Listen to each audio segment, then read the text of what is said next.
Pai, obrigado por nos trazer a aula hoje à noite. Obrigado pelos alunos que chegaram. Abençoe tudo isso, inclusive as pessoas que vão assistir pela internet.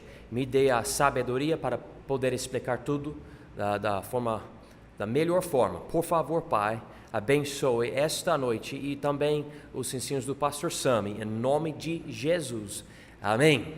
Muito bem, então agora estamos na página 2 e estamos terminando essa comparação dos 4 tipos da hermenêutica bíblica. E nós que acreditamos que a Bíblia é a palavra de Deus, nós enfatizamos que a Bíblia é totalmente a palavra de Deus, sem erro, não tem problema nenhum, é um livro puro e perfeito, eterno, vivo, para nós podemos ler, estudar e ser transformado através desse livro.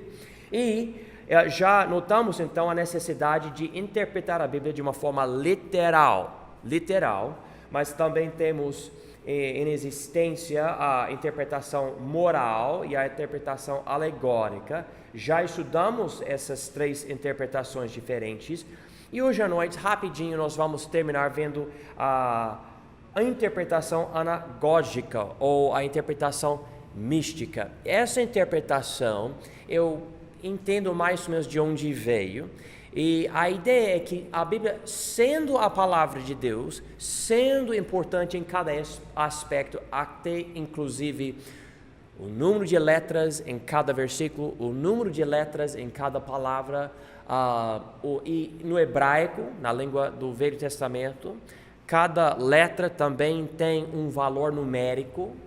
Por causa desses fatores, tem judeus e até outras pessoas que acham que há um tipo de código dentro das letras da Bíblia. Não no português ou no inglês, mas no hebraico, talvez até no grego, tipo, se tiver um grupo de crentes ou pessoas que se chamam de crentes, que querem achar essas coisas. E há pessoas que vão focalizando nisso de tal forma que acabam até negligenciando a interpretação literal. Então você pode ler a história sobre Abraão e entender algo, mas a pessoa com a interpretação anagógica está contando as letras em cada versículo, procurando algo.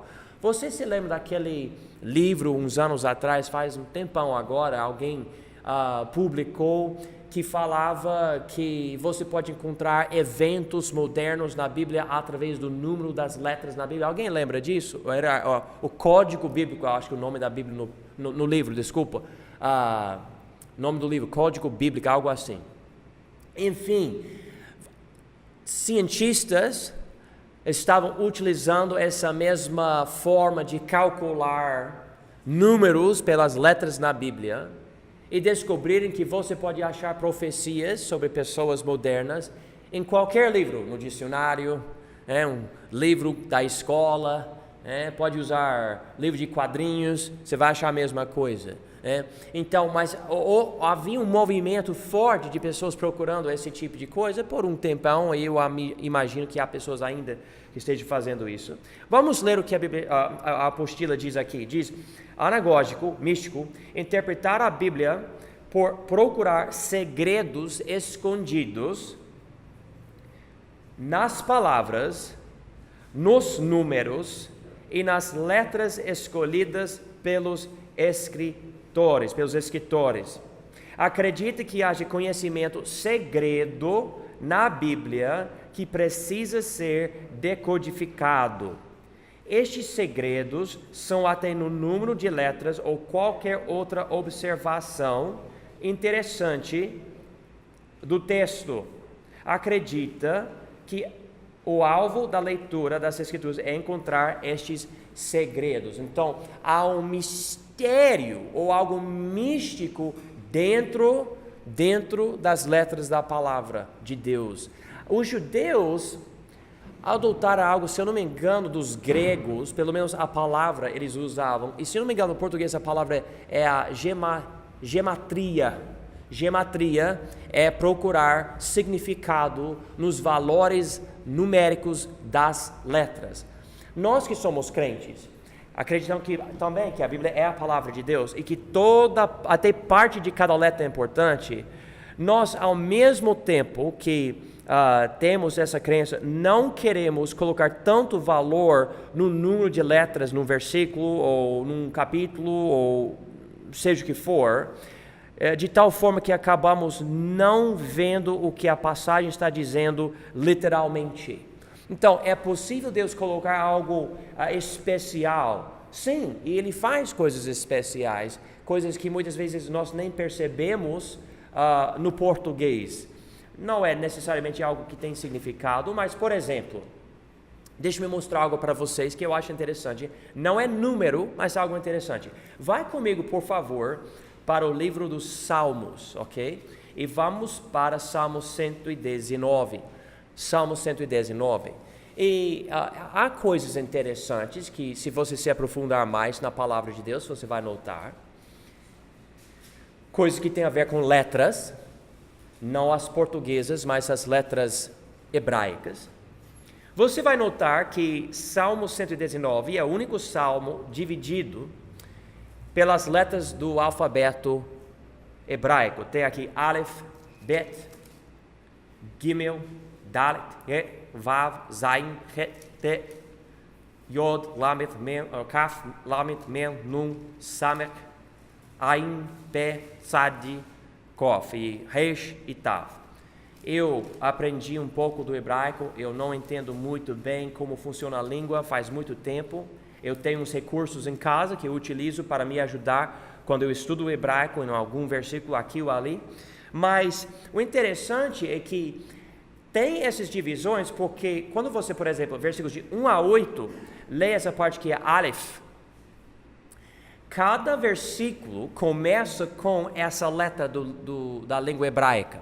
Então, no português, versículo 1 começa com a letra B, versículo 2, B, versículo 3, E, versículo 4, T, e vai até versículo 8. Mas no hebraico, na língua original, cada versículo começa com a letra Aleph. Ok? Então é Aleph, Aleph, Aleph, até o fim. Versículos 9 a 16, a letra Bet, ou Bet, né? E você vai vendo isso. Então, Deus colocou coisas.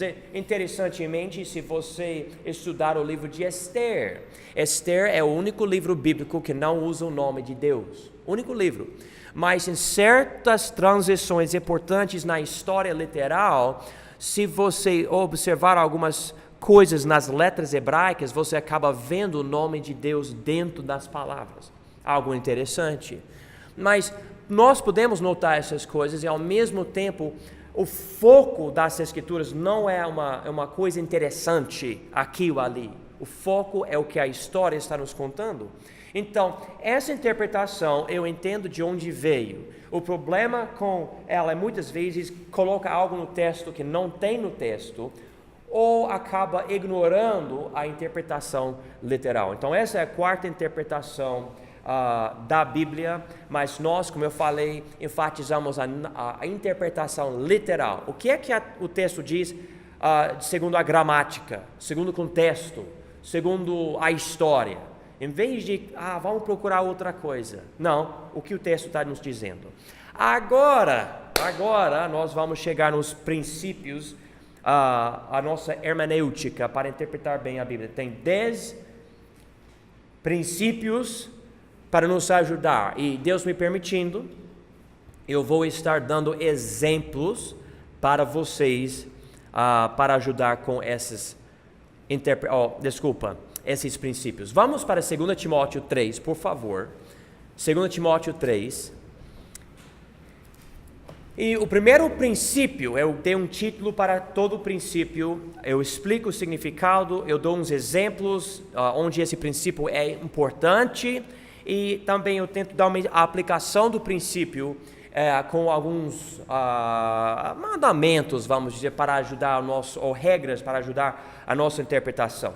Então, a primeira coisa, quando você vai para a Bíblia, você abre qualquer página, qualquer lugar, você precisa entender que há uma unidade escriturística, ok? Uma unidade escriturística. O significado: há apenas uma teologia ensinada na Bíblia. E pode marcar essa palavra teologia. Teologia quer dizer um discurso sobre Deus. Teo quer dizer Deus e logia quer dizer um discurso. Quando você abre a Bíblia, você pode chegar a uma interpretação diferente do que a minha. Mas isso não quer dizer que a Bíblia permite duas interpretações. Há uma só, uma interpretação, tudo unido de acordo com a vontade de Deus. E se houver uma diferença entre as nossas interpretações, nós não podemos dizer, tudo bem, você tem sua interpretação, eu tenho a minha, beleza. Isso não é muito legal. Deus não está com problemas, Ele não está confuso. Ele não escreveu algo aqui e outra coisa ali. Tem que ter algo que une as passagens e especificamente a teologia das passagens. E às vezes é muitíssimo difícil fazer isso. Eu vou admitir, estudando a Bíblia por vários anos agora, eu não consigo sempre fazer isso. Às vezes eu preciso falar 3 palavras maravilhosas. Eu não sei. E isso essas 3 palavras servem para muito, mas especialmente para você poder falar, olha, eu sei que há algo que Deus está nos dizendo aqui. Eu vejo esse versículo aqui e esse versículo aqui, e eu pessoalmente não consigo reconciliar. Eu não vou dizer que Deus está ensinando 2 coisas diferentes ao mesmo tempo. Há uma interpretação correta, Deus tem aqui, eu preciso ler mais, estudar mais. Às vezes, uma coisa que eu encontro, por exemplo, outro dia, eu estava preparando um provérbio para pregar esse provérbio ao povo da nossa igreja na quarta-feira, e eu vi o provérbio, esse provérbio vai ser fácil. E começando a analisar um pouco mais, eu percebi, não vai ser fácil, não. É muito mais complicado, especialmente por causa do hebraico. Então eu fui para várias traduções, não somente do português, mas outras, para ver como as pessoas estavam lidando com o português daquele versículo. E foi interessante, muitas ideias diferentes, né? E então o que o versículo está dizendo? Eu precisei pensar e estudar, comparar, ler comentários e tudo para chegar a uma conclusão. Então exige algo de nós, mas quando você vê 2 coisas, não fala, então a Bíblia tem erros. Fala uma coisa aqui, outra coisa ali. O problema não é Deus, o problema não é a palavra de Deus, o problema é a gente. E nós precisamos admitir que nós somos fracos, incompletos, nós não temos todo o entendimento. Igual quando você conversa com alguém que entende tudo e você não entende tudo sobre alguma situação, e você fala algo e depois você se arrepende porque você percebe que você não entendeu tudo e você passa vergonha por falar assim. A mesma coisa com a palavra de Deus. Se você não tiver certeza absoluta sobre algo, não fale nada, ou fala, eu não sei. Você vai passar vergonha muito menos assim do que fala, mas eu acredito, eu acho. Peraí, calma.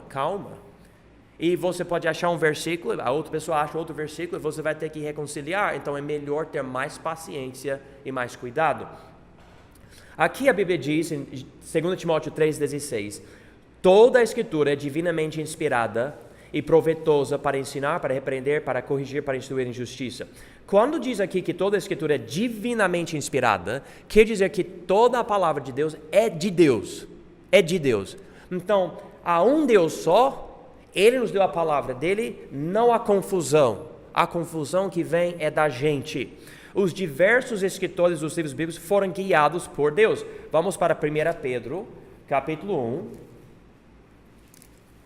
1 Pedro, capítulo 1. E a Bíblia diz aqui algo, eu acho muito interessante, versículos 9 a 23, uma passagem maior aqui. Mas eu vou ler versículos 9 a 12. Alcançando o fim da vossa fé, a salvação das vossas almas, da qual salvação inquiriram e trataram diligentemente os profetas que profetizaram da graça que vos foi dada, indagando que tempo, que ocasião do tempo, o Espírito de Cristo que estava neles indicava anteriormente testificando os sofrimentos que a Cristo havia de vir e a glória que se lhes havia de seguir, aos quais foi revelado que não para si mesmos, mas para nós, eles ministravam estas coisas que agora vos foram anunciadas por aqueles que, pelo Espírito Santo enviado do céu, vos pregaram o Evangelho, para as quais coisas os anjos desejam bem atentar. Então, aqui nós vemos que o Espírito de Cristo, versículo 11, estava nos profetas. Nós temos uma Bíblia inspirada por homens que tinham o Espírito Santo de Deus, na verdade, inspirada pelo Espírito, mas escrito por homens inspirados. Nós podemos até ver 2 Pedro, capítulo 1, versículos 20 e 21. Sabendo primeiramente isto, que nenhuma profecia da Escritura é de particular interpretação, porque a profecia nunca foi produzida por vontade de homem algum, mas os homens santos de Deus falaram inspirados pelo Espírito Santo. Se você ligar essa passagem com a passagem em 2 Timóteo 3, você vai notar que Deus está dizendo o seguinte: os profetas foram inspirados no momento que eles escreveram e as Escrituras foram inspiradas também. Os profetas e as Escrituras eram inspirados, todos, né? Então, quando você abre a Bíblia, Jesus está respirando na sua cara. E onde quer que você corte a palavra de Deus, vai sangrar com o sangue de Jesus.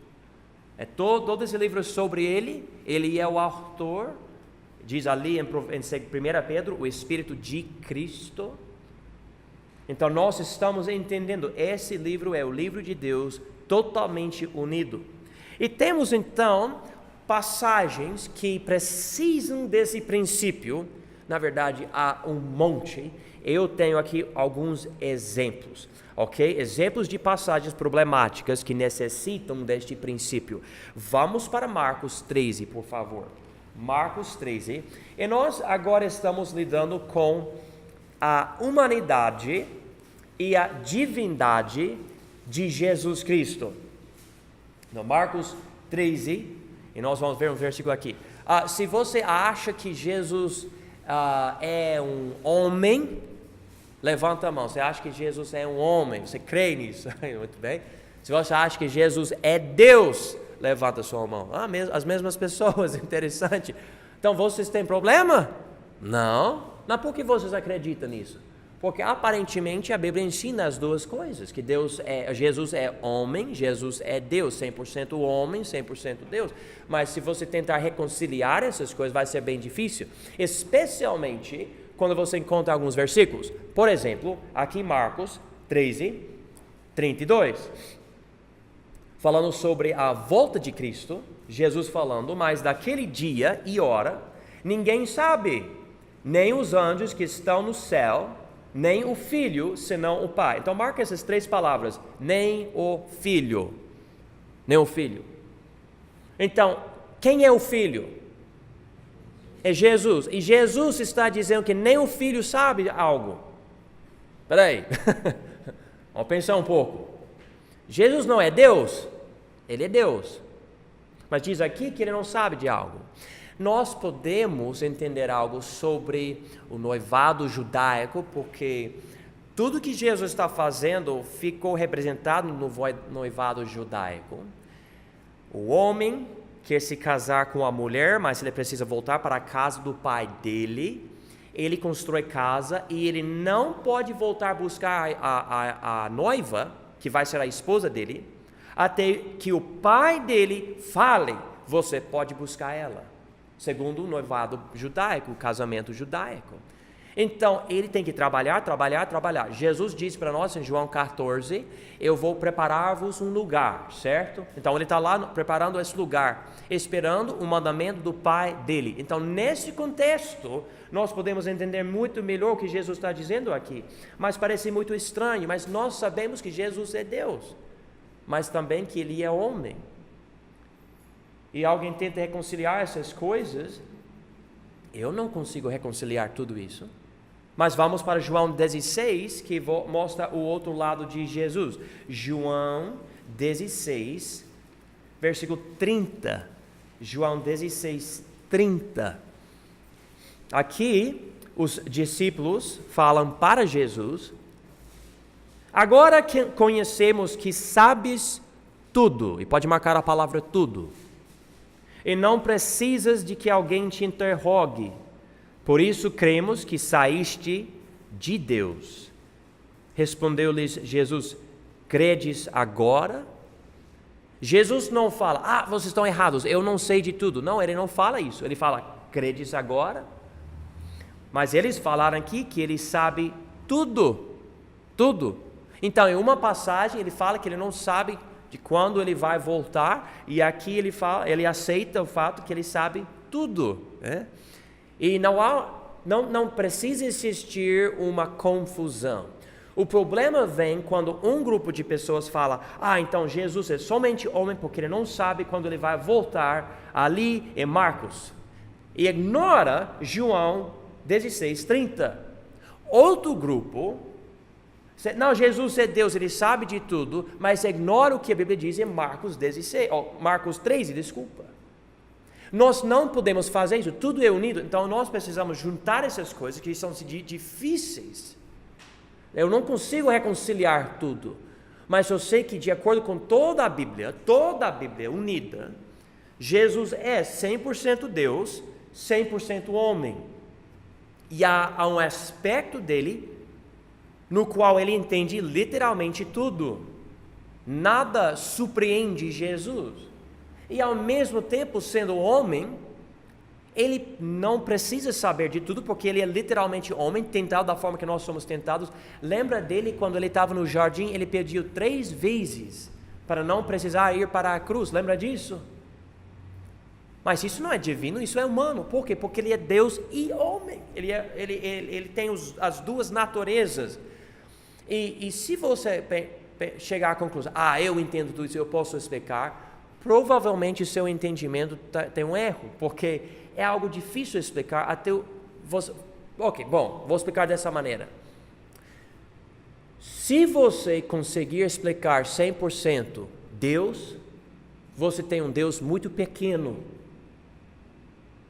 porque Ele é Deus infinito. E como que você, um ser humano, consegue explicar tudo sobre Ele? Eu não entendo isso. E se eu não conseguir entender isso, eu posso dizer o seguinte: eu não entendo esse lado nem aquele lado, mas eu aceito os dois lados. O que eu acabei de falar para vocês vai revolucionar suas vidas, se vocês conseguirem aceitar isso.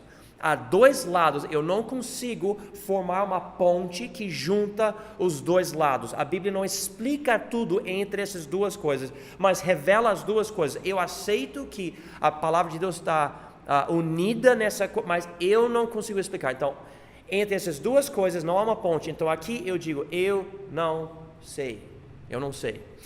Segunda coisa, segundo exemplo aqui, o conflito entre a responsabilidade do homem e a soberania de Deus. Quem acredita que Deus é soberano, Ele tem o controle de tudo, levanta a mão.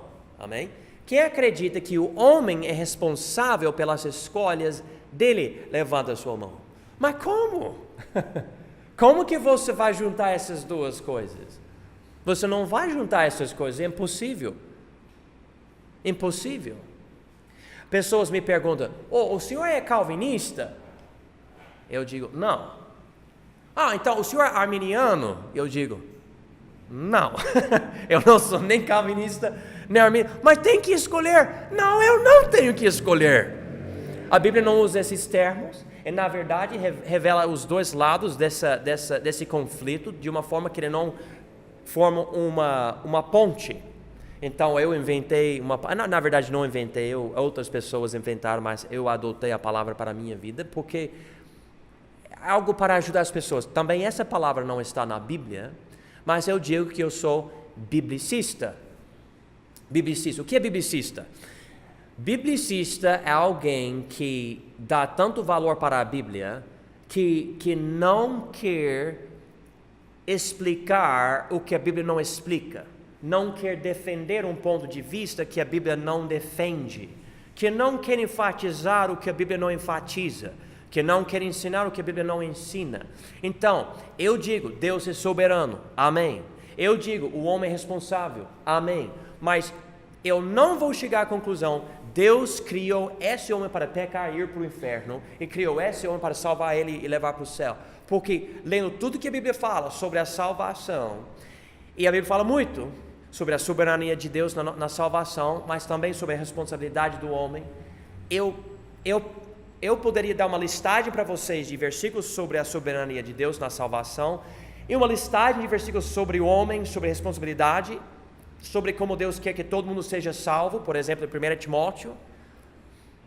Mas juntar tudo isso e conseguir, um grande pastor anos atrás, o Charles Spurgeon, ele falou que essas duas coisas são como rios paralelos que vão para lá e você não vê onde eles se encontram, mas lá na eternidade vai acontecer. Mas para nós somos finitos e nós não vamos conseguir. Então talvez você não queira também aceitar o título calvinista ou título arminiano. Você não precisa. E ninguém precisa colocar você dentro de uma caixa e falar, não, então você é calvinista, não, você é arminiano. Não, você não precisa aceitar isso. Eu não consigo aceitar o arminianismo, porque a Bíblia enfatiza tão fortemente que você não pode perder a sua salvação, e que a salvação não é pelas obras. Eu não consigo ir para aquele lado. Mas também eu não aceito o calvinismo, porque a Bíblia enfatiza em vários lugares que Deus quer que todo mundo seja salvo. E o calvinismo, especialmente o hipercalvinismo, ensina que Deus criou certas pessoas para serem lançados no lago de fogo. Então eu não consigo aceitar calvinismo também. Mas eu consigo pelo menos dizer, olha, a Bíblia diz isso, a Bíblia diz isso. Mas Deus é Deus, não há uma ponte nas Escrituras que liga as duas coisas. Então ali eu não vou ficar brigando com outros pastores e outras igrejas sobre algo que é especulado, algo que só é do pensamento humano, ideia, filosofia, etc. Eu não sei, então eu quero estacionar meu carro bem ali, nas palavras eu não sei. O conflito entre a ira de Deus e o amor de Deus, podemos passar mais tempo com isso, mas eu acho que já falei o suficiente. Vamos ver a aplicação disso.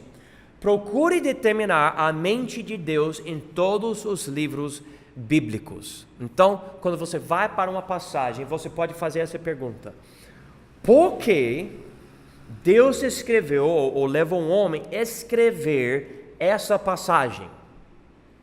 Por quê? Então, primeira pergunta, por quê? Você vai ter que perguntar como, quando, o que, etc. Mas, afinal de contas, você quer saber o seguinte: por quê? Por que Deus revelou isso para mim? E você tem que utilizar o contexto, a linguagem, a gramática, a história, tudo para chegar à conclusão.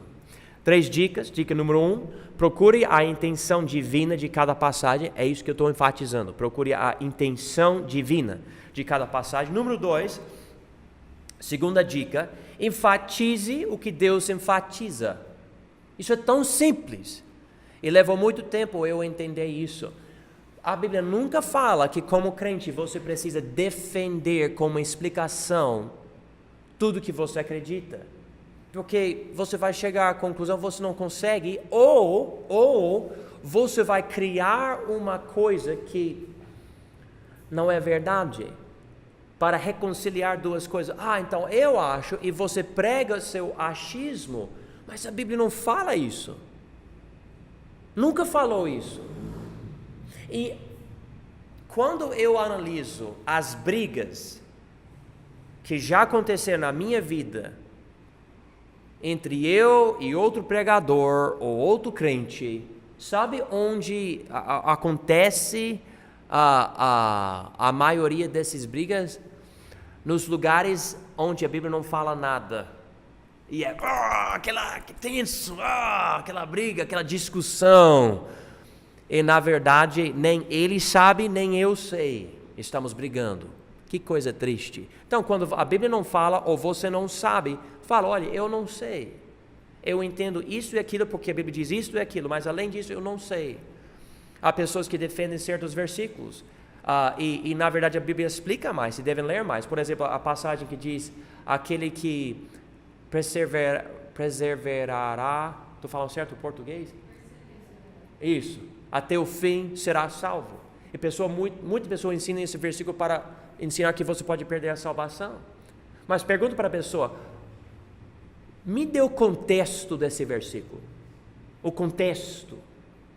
Aquele capítulo, Jesus está pregando, ele está falando sobre o quê? 99% das pessoas nem sabem. Que está falando sobre a tribulação. E acaba ligando esse versículo com algo e dá uma interpretação errada. Então sim, precisamos estudar e tudo, mas quando você não sabe, não tem certeza, por favor, fala, eu não sei. Você pode estudar mais, mas é melhor fazer isso.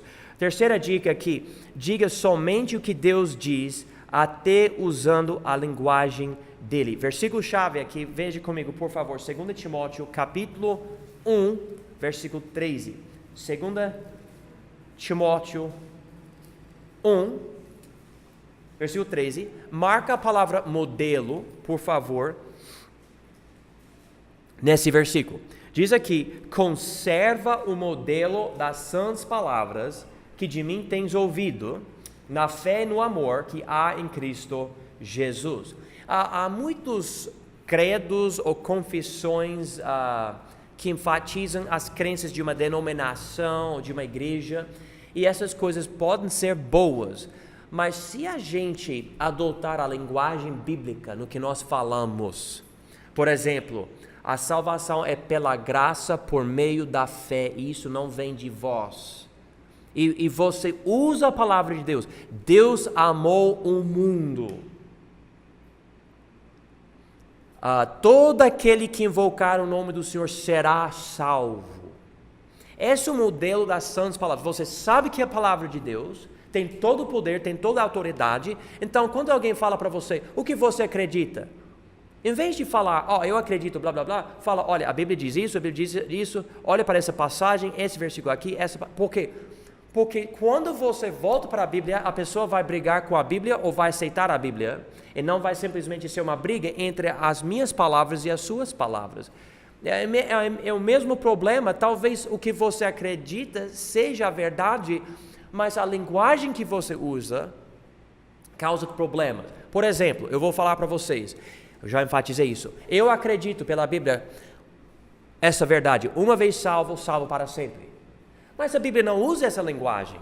Então é melhor eu levar a pessoa para 1 Pedro 1:23 ou Filipenses 1:6, outras passagens mostrando o que a Bíblia diz sobre esse tipo de coisa.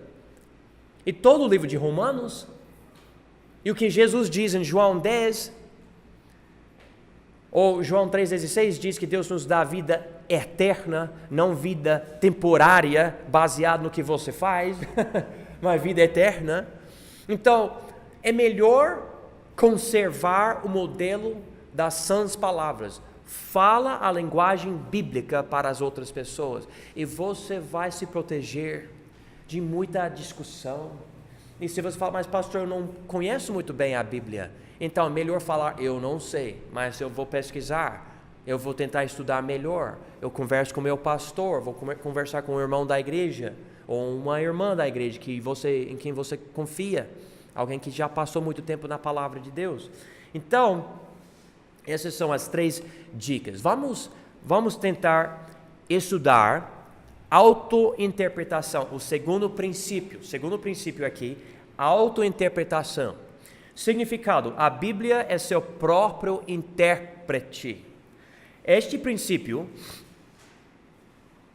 crescia em importância pela Reforma Protestante, especialmente por causa do problema da Igreja Católica que falava, o povo leigo não entende bem, a Igreja vai ter que interpretar a Bíblia para o povo, a Igreja Católica, ou seja, os padres, o Papa, e os protestantes, presbiterianos, etc., esses grupos martino-luteranos, saindo da Igreja Católica, na verdade querendo purificar ela, fala, não, a Bíblia é seu próprio intérprete e você pode comparar essa passagem com essa passagem para chegar a uma conclusão.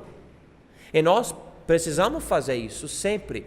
Quando você lê um versículo que parece meio estranho, você não vai pegar aquele versículo, enfatizar aquele versículo e negligenciar o resto da Bíblia.